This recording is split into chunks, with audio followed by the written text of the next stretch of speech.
Ketua Lembaga Perlindungan Masyarakat Indonesia LPAI Seto Mulyadi atau sering disapa Kak Seto mengisi acara Parent Gathering di Gor Merdeka Kota Sukabumi. Acara yang dihadiri oleh Wali Kota Sukabumi HM Muraj juga diikuti oleh 2.000-an guru PAUD dan guru taman kanak-kanak se-Kota Sukabumi. Kepada wartawan, Kak Seto mengatakan, LPAI mendorong semua daerah untuk membentuk Satgas Perlindungan Anak di tingkat RT RW. Langkah tersebut dilakukan untuk mempercepat penanganan kasus kekerasan terhadap anak di daerah. Penanganan kekerasan anak tidak hanya mengandalkan pemerintah, melainkan masyarakat. Menurutnya, pengurus RT RW bisa dilibatkan dalam melaporkan setiap kasus kekerasan terhadap anak ke polisi.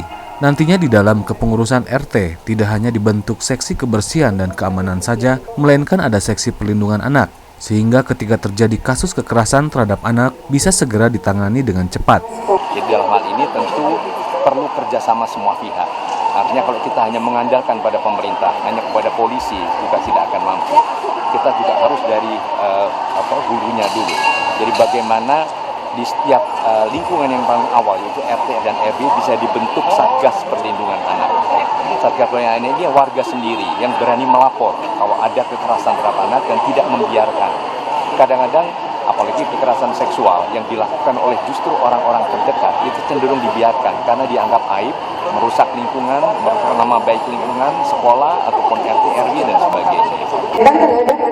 Sementara Wali Kota Sukabumi HM Muraj mengatakan pemerintah Kota Sukabumi berupaya mencegah terjadinya tindakan kekerasan terhadap anak, salah satunya dengan menggiatkan penambahan wawasan mengenai perlindungan anak kepada orang tua dan guru di sekolah. Tetapi menurutnya langkah perlindungan anak saat ini mendapatkan tantangan cukup berat, khususnya terkait pengaruh tontonan negatif di media televisi dan gadget.